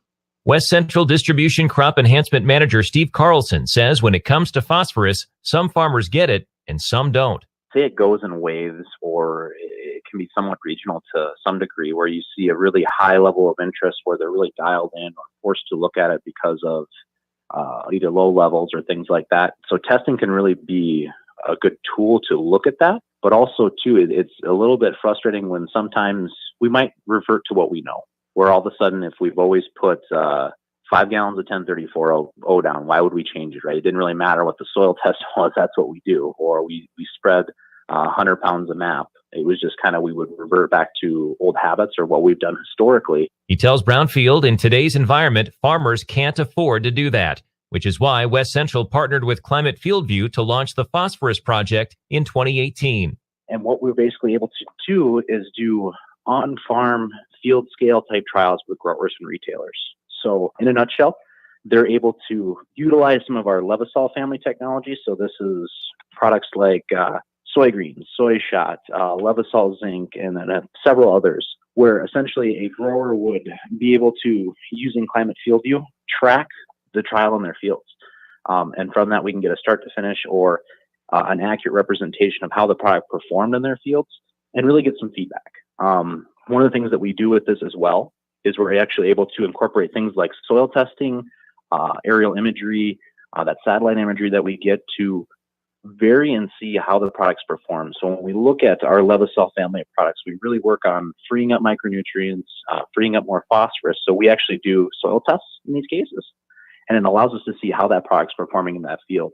And then with that climate piece, we can track that all the way from planting to harvest to really have a full perspective on how products perform for that grower in that growing season. Carlson says there were trial sites in 10 states encompassing 7,500 acres in year one of the project. So if you guys remember back to the sports days, we probably watched some film of how the game went, what we did, all that fun stuff, where now using Climate Fieldview and some of these testing protocols, we can go back and actually see how products perform and really help that grower make that decision on whether or not that product really worked for them. To learn more about the Phosphorus Project, go to freeyourphosphorus.com. With Managing for Profit, I'm Mark Dorenkamp on Brownfield. Find your way to Wild Rose and you could drive away in a new Jeep Compass. Valued at more than $32,000, we're giving away a 2019 Jeep Compass Limited 4x4 Saturday, May 4th. Get qualified when you win a hot seat every Saturday through May 4th at Wild Rose Casino and Resort Jefferson. Must be 21 or older. If you're someone you can't win, call me 100. That's all. And don't miss the Gin Blossoms live in concert Saturday, May 4th, only at Wild Rose Casino and Resort Jefferson. Tickets on sale now. You'd rather be here. Your news, your town, your station. KVFD News when it breaks. Here's a look at local news. For the newsroom, I'm Bob Fisher reporting. Both the Iowa House and Senate have passed a bill that makes a handful of election law changes. Representative Bobby Kaufman, a Republican from Wilton, notes it passed unanimously. It's quite, I think, a feat that is becoming of all 100 of us. Representative Bruce Hunter, a Democrat from Des Moines, echoed those sentiments. This truly is a bill that is bipartisan in nature. Now, the legislation primarily addresses a contested Northeast Iowa election. In December, the U.S. Postal Service determined a batch of absentee ballots that were not counted in the race for a House seat had been mailed on time. The bill requires all Iowa counties to use a U.S. Postal Service marking system that tracks when mail is sent and received. Representative John Jacobson, a Republican from Council Bluffs, says the bill addresses some fundamental principles. Every citizen has to know how and when and where to vote. Every citizen's vote must be counted. The bill also establishes a new penalty for anyone who tries to double vote for their preferred presidential candidate by attending one of the Iowa Democratic Party's early virtual caucuses and then going to a local precinct meeting on caucus night. Additional election law changes that previously passed the Senate, including reducing the voting window on Election Day by an hour, have been removed from the final plan. The bill approved by the legislature and awaiting the governor's signature would forbid Iowa public universities from banning stun guns on campus. Bill advocate Representative Matt Winchell says the proposed measure comes in response to some schools in Iowa prohibiting stun guns on their campuses. The campus bans go against a bill approved in 2017 that permitted people over the age of 18 to be allowed to carry stun guns. A worried father collaborated with his local senator to draft the bill proposal after realizing his daughters would not have the option of carrying a stun gun on campus. Winchell added that the bill would help avert sexual violence and keep students safe. Critics say they disagree that the bill would reduce sexual violence. Well, the 2019 Iowa legislative session will likely end this weekend, and many lawmakers are farmers, and they're itching to get out of Des Moines and into the fields. Senator Tom Costello of Imogene says the soil is warm enough for planting in southwest Iowa. I've got about 250 acres of soybeans I need to get planted sometime here. Representative Ross Postian of Walcott farms 1,500 acres of cropland with his son. Hasn't been dry enough to plant yet. It was too windy to spray, so we're not getting anything done. So I hope to be home Saturday. Senator Annette Sweeney says it's calving season on her farm near Alden. It's always exciting every time you see a new baby calf. And during the really bad and cold weather we started then. So it'll be great to go home and see those calves on green pastures, and I can't wait. Representative Lindsey James of Dubuque says as a first-term legislator, she'd love to stay at the Capitol and keep working on issues, but she's also anxious to get back to Dubuque. I'm most looking forward to seeing my kids and my husband. I have a 5-year-old and 8-year-old. And I never thought I would say this, but I'm actually looking forward to cleaning my house. It's quite chaotic right now. Representative Phyllis Thiede of Davenport missed her husband's retirement party this past week to fulfill her obligations as a legislator. But Thiede says she must get home soon because her husband is scheduled for surgery on Monday. He's going to have back surgery, very serious surgery. And so I do need to be home. I really need to be home. It's going to be about a 5-hour surgery. The 2020 legislative session will begin 262 days from now on Monday, January 13th. And officials say a statue of Iowa State University's first black student athlete will be moved back to the central campus in Ames, away from the stadium named after him. The University News release said today that the statue of Jack Trice must be moved because of construction of what will be called the Sports Performance Center. When the construction relocation issue arose, a university committee concluded it was time to permanently return the statue to central campus. That statue stood between Beershire and Carver Halls from 1988 to 1997. It's been situated at the stadium since it was named for him in 1997. The new location will be between Beershire Hall and the Hub, a high-traffic area. Trice died from internal bleeding 2 days after being injured on October 6, 1923, in a game against the University of Minnesota. And that's a look at local news for the newsroom. I'm Bob Fisher reporting. Here's the AM 1400 KVFD weatherology forecast.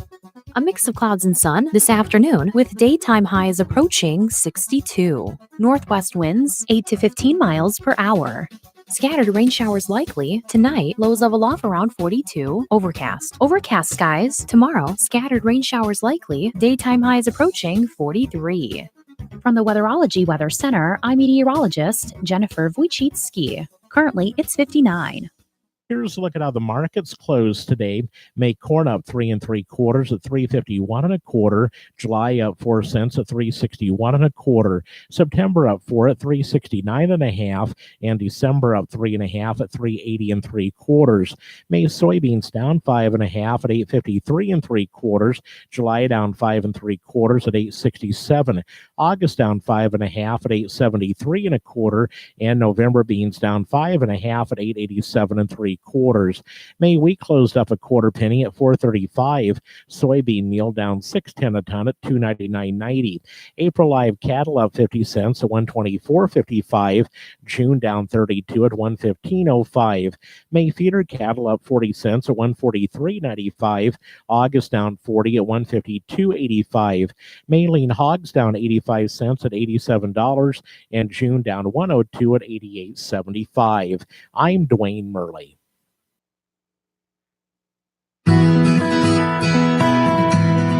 Avocados, you might have noticed, have become a popular food.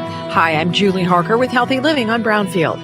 Avocados are the basis of guacamole, and that's how most are consumed, but there are many other ways. Guacamole is a primary dish, and it's the way that consumers consume it throughout the United States, whether it's at a restaurant, at home, at a party, breakfast, even for breakfast on toast. Mashing the avocado is a very easy thing to do. Emiliano Escobedo is with the Haas Avocado Board. We're promoting avocados in addition to on toast for breakfast, in smoothies, in ice creams, for baking. You can bake with avocados. You can add an avocado to a smoothie and make it a creamy nutrition powerhouse. Of course, Mexican food has risen in popularity, but avocados go beyond the Mexican food, beyond sushi. You now see them in traditional, typical American cuisine, whether it's modern cuisine or traditional cuisines of the United States. But he says there are some people who've never tried an avocado avocado. There are a lot of consumers in the US that don't even know what an avocado is to begin with. So we've educated these consumers to understand what an avocado is, how to ripen the avocado, how to serve it, how to slice it, and even store it. That's some of the work that we've done in many parts of the US. Avocados are a good source of fiber, vitamins, and minerals, and healthy fats, but they're high in calories, so don't overeat them. Avocado sales in the U.S. have quadrupled in the last 18 years. I'm Julie Harker with Healthy Living on Brownfield. Hi, it's Olivia Munn with my shelter pets, Frankie and Chance. Say hi, guys. When I adopted them, I discovered that they both have incredible personalities. Chance's sole purpose in life is to love and to be loved. Frankie is a little bit of a scoundrel and always entertaining. They're a little bit of a lot of things, but they're all pure love. Adopt pure love at theshelterpetproject.org. Brought to you by the Ad Council, the Humane Society of the United States, and Maddie's Fund. We depend on our drinking water supply daily, but where does that water come from? Your water provider encourages you to get to know your local water source so together we can protect and preserve it. The investments we make as a community to protect our water source now ensure we have a sustainable drinking water supply for the future. Visit drinktap.org to learn more. This message is brought to you by the American Water Works Association and your local water provider.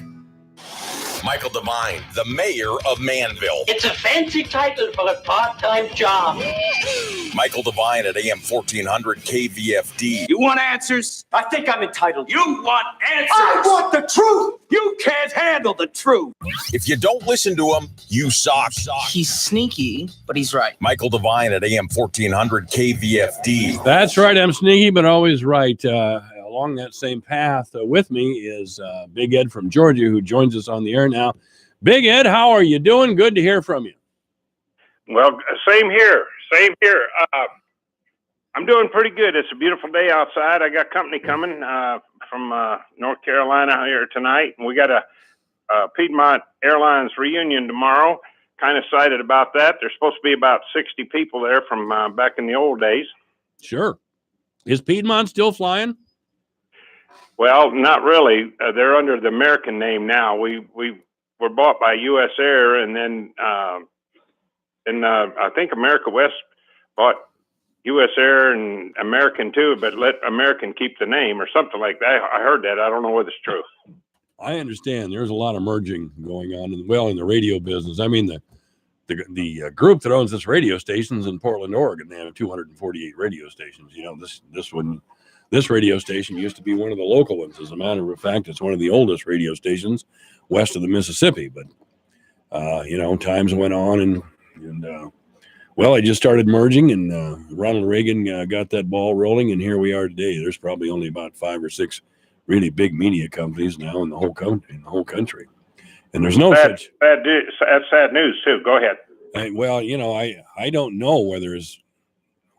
I'm sure that there is, but I don't know where there's too many privately owned radio signals in the whole country. I know that there is probably somewhere, but not usually. I mean, that would be a rarity. Anyway, President Trump, who you admire, and I'm beginning to. Oh, yes, you better believe it.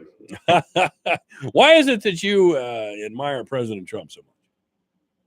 Well, because he's doing what he said he was going to do, and I like I told you, and you know what, I volunteered for him 4 times and went to 6 rallies. I believe in him. He's producing. I don't care what he tweets. Doesn't bother me. I know he's changing while he's running the media crazy. He's lifting restrictions and doing all kind of good stuff behind the scenes. That's what I believe anyway. That's what I've seen. Well, the economy hasn't been this good for years.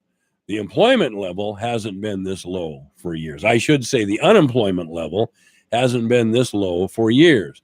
The stock market is going through the roof. But the liberals, and I don't think there's such a thing as a Democratic Party anymore. We can actually call it a Democratic Party. We ought to just say leftists or liberals, because they're certainly not Democrats. They're just going crazy, and here's why they're going crazy. And I've been thinking about this a lot lately. Certainly the Republican Party under Trump, and he's not anything but a businessman. He's not a scholar. He's not some erudite professor who speaks to us calmly about the nation's problems and then does very little or nothing about them. He's a businessman. He gets things done. And the core, the absolute core of the Liberal Party is made up of people who wouldn't be anything outside of politics. Look at Bill and Hillary Clinton. What would they have been without politics, without some sort of success in politics? They'd have been law professors at the University of Arkansas. Maybe. Nancy Pelosi, what corporation would she run? Well, none, of course. Chuck Schumer, the same way. My point here is that they are very well educated, and they believe their education entitles them to determine what somebody like Donald Trump should do, or entrepreneurs in general. The type of people they seem to hate is someone who isn't very well educated, but who's been a tremendous success. And that is true. And I really think, they'll admire somebody like Bill Gates, but Bill Gates is so wealthy that he sprinkles a little charity around, and he tells us that what a fine man he is, and he probably is to an extent. But the money he's spending on some of his projects is a fraction of what he actually has. In other words, he's the perfect Democrat right now. He's a perfect rich Democrat right now. But really, these people, these liberals, only speak to each other. They have an education in a certain lifestyle and a certain belief system in common, and they're going to impose their beliefs on the rest of us because we're inferior to them, and Trump is inferior to them, and they don't care how much money Trump has generated, how many good things he's done for the country. They're better than he is, and they base that on Trump's language, his manner, his wanting to control the borders. Oh my God, he's a racist. These are brown people, noble brown people trying to get into our country. And Dr. Leahy was on a little earlier telling me about 20% of these noble people are actually gang members. And we're going to have big problems, especially in the southwest part of the country, for years to come. And I really, really hope that President Trump starts rounding up some of these illegals at these detention centers that the liberals are screaming about. And oh my God, look how inhumane Trump is. I hope he rounds up a bunch of those folks and takes them to San Francisco and Chicago and drops them in front of Nancy Pelosi's house. And by the way, Nancy Pelosi has a big wall around her house. I just love that hypocrisy. And I hope they do the same thing in Chicago. Those are a couple of the bigger liberal cities. They're always talking about how great they are because they're a sanctuary city. Well, I'll tell you what, I don't think the taxpayers of the United States of America should be on the hook for the care and education and treatment of all these illegals. If these big liberal cities want to take on that responsibility, I invite them to do so. Let the taxpayers of San Francisco and Pelosi's district absorb them and do all the wonderful things for them that I guess they're going to do, although they've never really said what they're going to do. All they can do is sit around and criticize Trump. In other words, they are a do-nothing party of hypocrites. That's all they are. That's a fact, and I feel like they don't really have anybody that is strong running as far as I'm concerned. Biden has been. They don't really want him.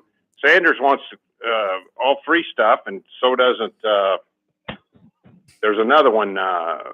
AOC, and but she's not running for president. No, but, Elizabeth Warren. Elizabeth Warren, and right. Not too far behind is that San Francisco or LA. That I can't think of her name right now. You know who I'm talking about, the black lady. Oh, Kamala Harris. Yeah, Kamala Harris. Yeah, they're right. I just don't see it happening. I'll tell you that. I don't see it. I think because of the media doesn't really care that their listeners are going away. I don't think they really care. They just keep preaching. They think that somebody's going to believe this hog manure. I'll tell you what, Bernie Sanders is not going to turn the country socialist. He's not going to turn the country socialist because the Democratic Party would never let him. Do you think a rich lady like Nancy Pelosi or a rich man like Chuck Schumer want to hear about socialism. They don't. They just want to run the country. They want power for power's sake. They're really kind of a frightening bunch. They don't have the welfare or our common good at heart at all.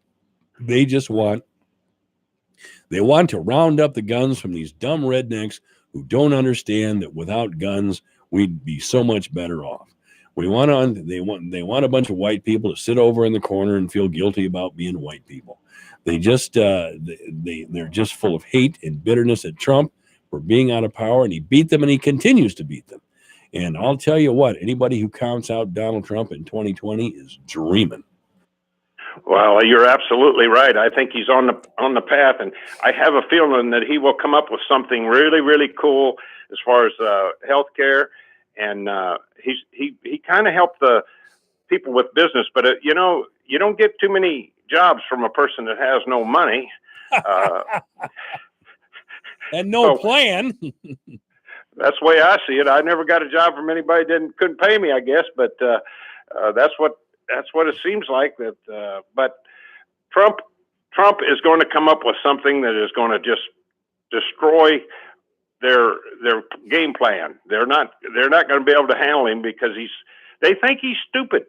They really do, and you know it. They do. Yes, they do. They think he's an ignorant hillbilly hick like me. Well, yeah, and he leads a pack of ignorant hillbillies like you and I. That's what they think. So what if we'd have jobs our entire life? So what if we served in foreign campaigns in the U.S. military? So what? They went to college. They went to a good college, and all their friends went to good colleges, and that's all they know. And the way for them to get ahead, to get power, not money, because you can get money a lot of ways if you have an advanced degree. But they didn't go that way. They went for the power. And that's always bothered me about this crop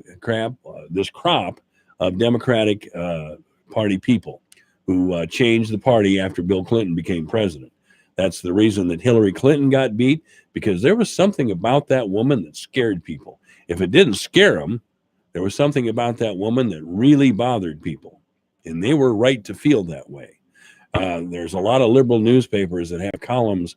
Oh, what would our country be like now if only Hillary Clinton would have been elected president? I'll tell you, it would be like living in hell. That's what it would be. She wouldn't have done anything near what Trump had done. She wouldn't have the stock market going through the roof. She wouldn't have low unemployment rates. She wouldn't have any of those things.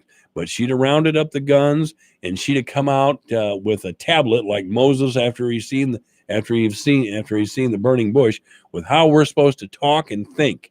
And if we violated Hillary's proscribed way to speak, we'd be in trouble.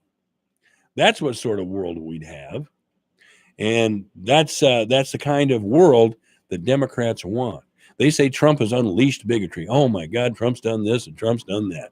He's allowed people to think and talk as they feel. Now, I'm not condoning bigotry, and I only know a couple of instances of flat-out bigotry since Trump has been in office. But of course, according to them, everything they see is full of bigoted morons because they're not in office. They have to say that because they have no economic argument, none. They don't have one.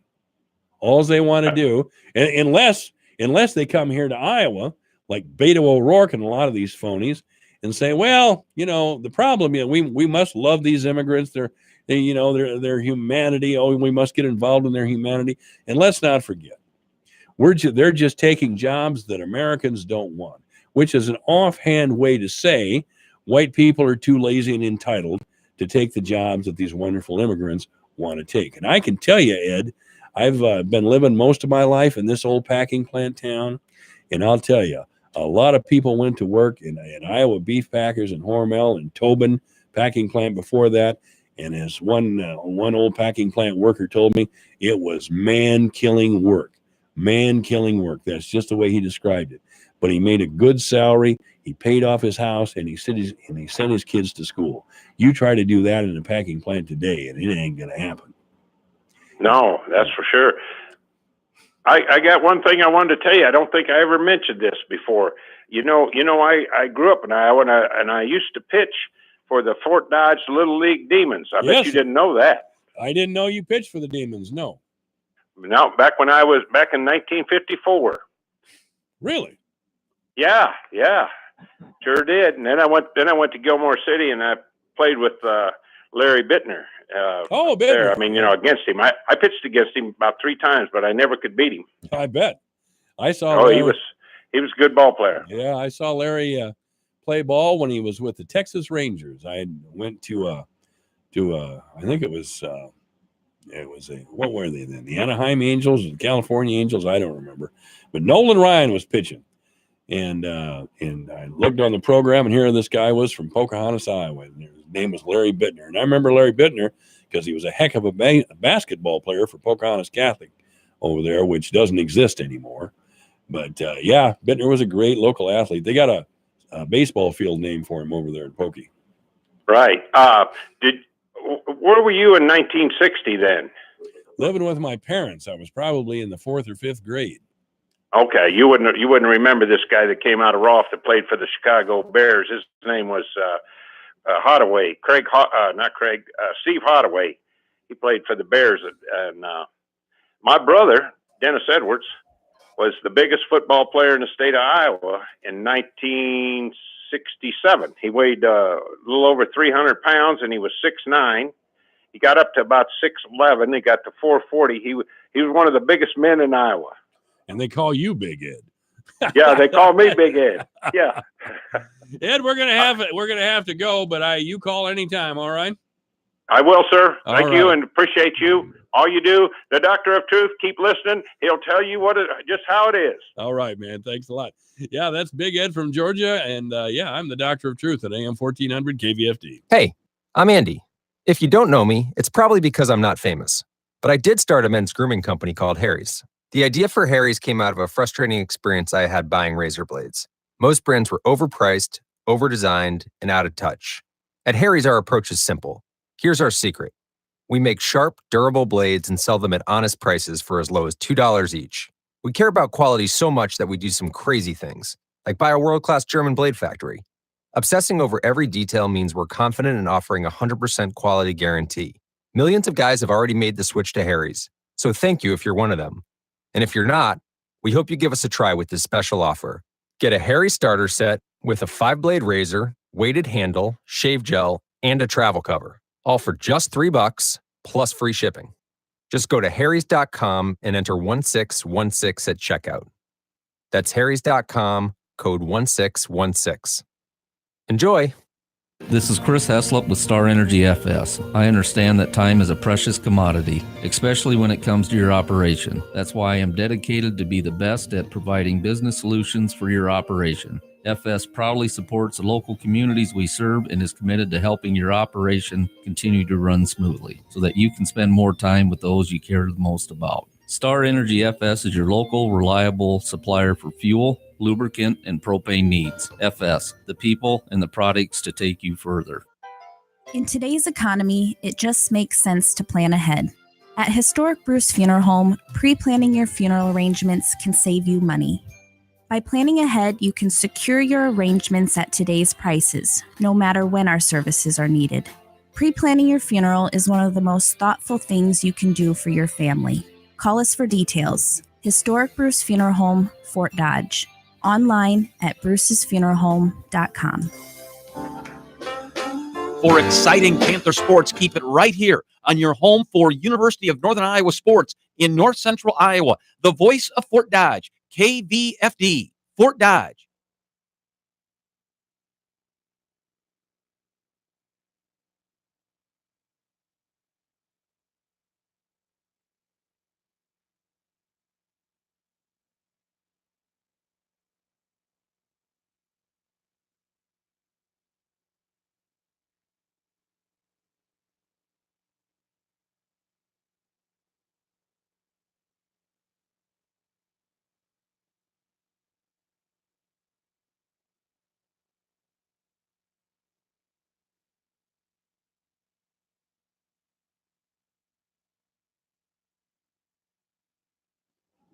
This is AM 1400 KVFD, the voice of Fort Dodge. News is next.